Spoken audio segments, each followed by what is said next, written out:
Hey everybody, this is Alex Merced from alexmerced.com, and this is going to be my rundown of the Democratic debates, both nights. And before I do that, I just want to let you guys know, again, I released a new book this week, The Libertarian Heart. It's basically a compassionate, basically look at libertarianism from the eyes of building a world of consent and how do you sustain a world with consent at its center. You can pick that up, either buy a physical copy for $11 or pick up the free ebook by going to thelibertarianheart.com. That's thelibertarianheart.com.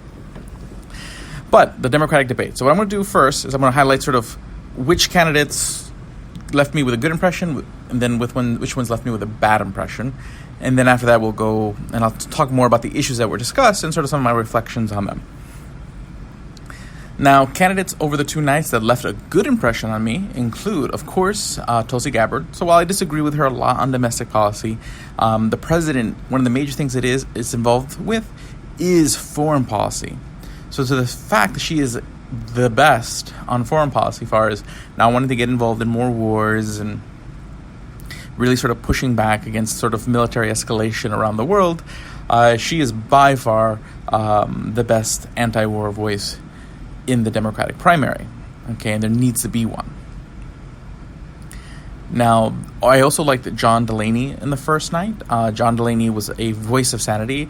We're going to come back to one of the best things he said, where he kind of pointed out some of the problems with the whole idea of Medicare for all and the fluffiness of this idea that everyone's just kind of throwing out. Julian Castro had a couple good moments. There was a lot of stuff I didn't like. But when it came to the immigration issue, I think he was very passionate. I think he spoke very well, explained the issue very well on things like the idea of decriminalizing border crossings. I think that's the right move. I'm just for decriminalizing as much as possible, and I'll talk about why later on.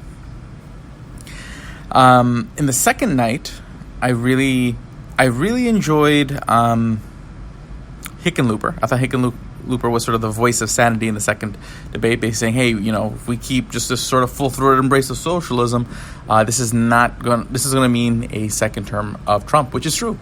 Okay, I think there is a room for where the voting public. Okay, so there's a difference between me sort of as a sort of radical libertarian and then your average voter. And I do think the average voter is willing to tolerate a more left-wing candidate in lieu of Trump.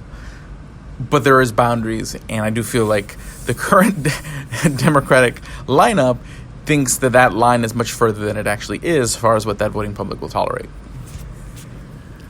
So I think Hickenlooper's warnings are foreshadowing. I also like Yang. I think Yang explains himself well. I'm glad that he, mentioned us, even if it was just tangentially mentioned libertarians and building a coalition. At least someone who's, expresses the idea that we should all work together. That I appreciate. While I don't agree with all of his ideas, I do appreciate that he explains them, and you can at least see the logical thought process he has for why he says what he says. And we'll come back to some of what he said later on. Also on the second night, who else did I like? Marianne Williams was fun. I just liked her overall.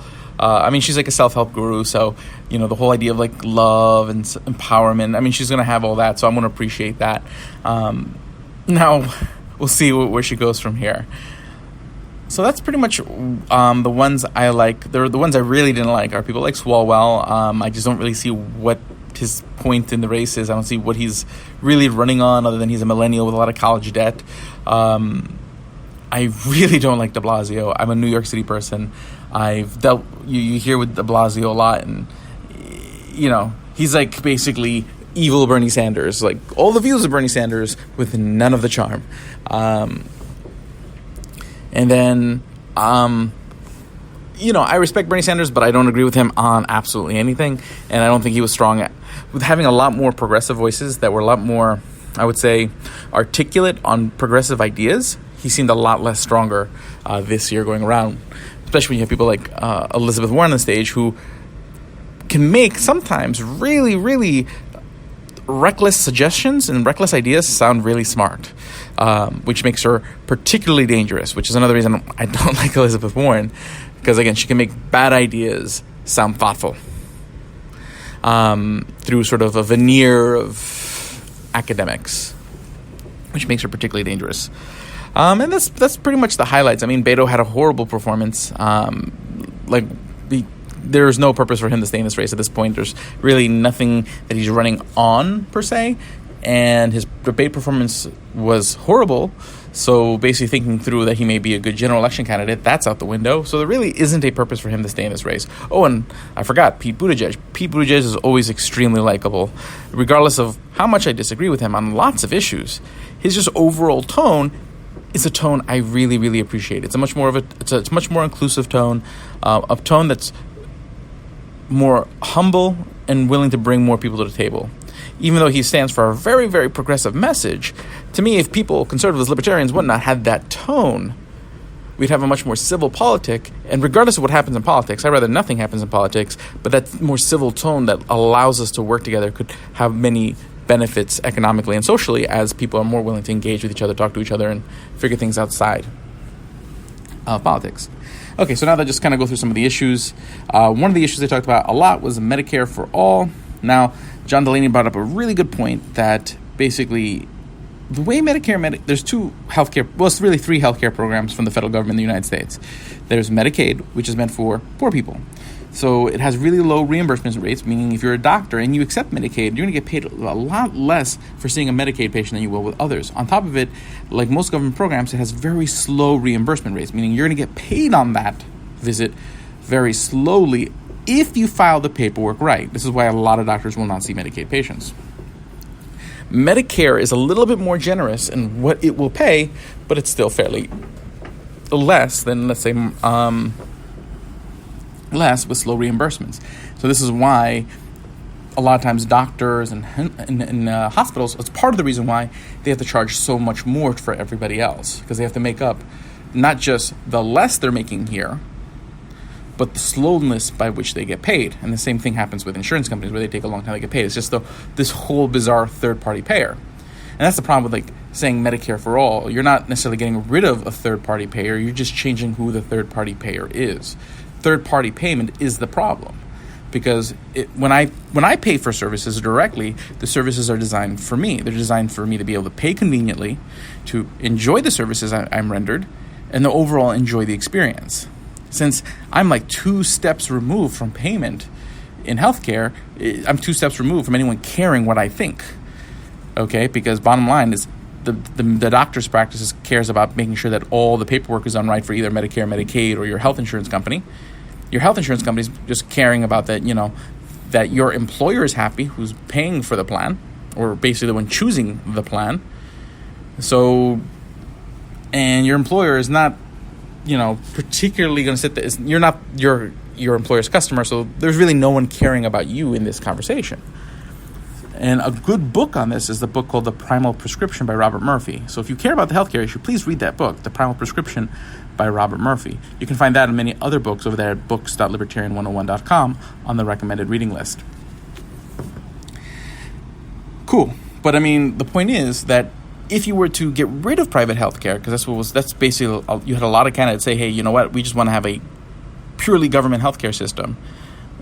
Basically, you either have to pay a lot more because you're going to have to reimburse and pay doctors a reasonable rate so they can stay in business, or if you maintain the current lower rates to manage costs, you're going to have a lot of people who just decide not to be doctors anymore or move to other countries where they can make more. Because in other countries, most other countries that have government healthcare, you still have sort of a private healthcare market, a private insurance market, so that way you can pay to go to a nicer hospital where you don't have to wait so long, or pay to go to better doctors.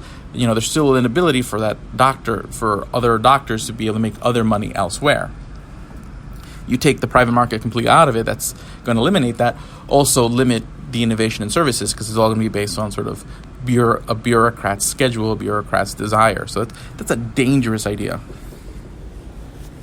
So anyone who raised their hand, which was a lot more than I care to wish, should be completely off the table.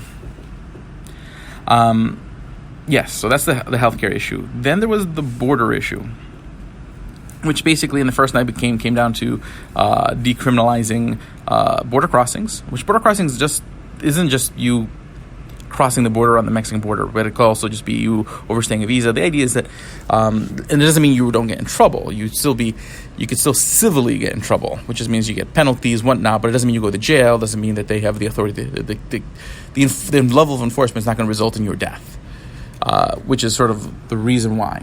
And that should be for most things. That's why we should decriminalize drugs, decriminalize sex work. I mean, I would rather end prohibition altogether, but the more things we call a crime, the higher probabilities that there's going to be more law enforcement interactions. And the more law enforcement interactions happen, the higher the probability that you have those interactions where someone loses their life, and the more higher the probability that in those interactions, someone who loses their life is an innocent person. So you really only want to call the only things you really want to call crimes are the things you need to call a crime: rape, murder, outright theft. Because the more things you start calling crimes, again, the more you create the sort of culture of crime enforcement interactions that creates a line between those who enforce the law and the rest of the community, because they're feeling like more and more situations in their life require these kind of interactions that become hostile over time, and creates a sort of fear between these two sides that results in the nature of the things we see today. So we just need a sort of a culture of decriminalization broadly. Other issues that were discussed include, let's see here, other good ones. I mean, there was discussions of sort of old school issues. So there was also the confrontation between Biden and Kamala Harris. Now, Kamala Harris, not a candidate I'm a fan of because of her past as a prosecutor, where she did prosecute a lot of shady stuff as a prosecutor. You can go Google it. But she was the most prepared. She realized that when you go into these debates, it's not about being the most knowledgeable. It's not about having the most speaking time. It's about having the moments that people will talk about the next day. And she went in there with a plan, knowing what kind of things are people going to talk about the next day. She watched that first debate, and she knew that people were going to be screaming over each other, and she was prepared to kind of come out there and say, hey, people don't want a food fight, to look like the adult in the room. She was prepared. She knew where she was going to be standing relative to Biden, and was looking for the opportunity to create that interaction between her and Biden over busing, to create that moment that the media would talk about. She went in there with a plan. She executed quite effectively, and she's going to do well out of this debate. Not my preferred candidate at all. And again, I probably wouldn't vote for any of these candidates because as a libertarian, the world that I foresee is just that different. But she's gonna be a contender. She wants to play to win. That was clear. Biden and Bernie were horrible. Again, Bernie you had a lot more articulate progressive voices, and Biden really just didn't have much to say. And it was very clear, and nor could he express what he tried to say very well. And oftentimes couldn't hear what the moderators were saying, or couldn't follow what was going on in the debate, and just kind of bumbled a little too much, which just wasn't good optics. So I think people like Pete Buttigieg, Tulsi Gabbard looked great in these debates. Andrew Yang had a couple great points, but didn't get much attention. And was a little bit too passive in the debate as far as, making sure that he was able to say what he needed to say. But overall, the debates were the debates. Now, there's a lot of... So basically, reflecting on those issues, and as far as, let's see here... Again, Tulsi Gabbard was great on foreign policy as far as no war. As far as the economy goes, I mean, everyone was just talking about regulating everything. And the problem is, if you're worried about corruption, big government is heavily related to big business because they both need each other to survive. It's big business that funds the politicians that fund and then big government helps create the regulations, the taxes that keep out the competition of big business. They're intertwined. There always will be. The only way you can do it is you get rid of one. So if you reduce the size of government, if you basically reduce the controls on each other, reduce our ability to control, tax, rob each other, you'll eventually see sort of a shrinking of and a more decentralized network of businesses that are smaller in size, greater in number, because you'll have the flexibility in the market to facilitate it. So my name is Alex Merced from alexmerced.com. Have a great day and enjoy. And subscribe to the podcast on iTunes, Google Play, and Stitcher. Thank you very much.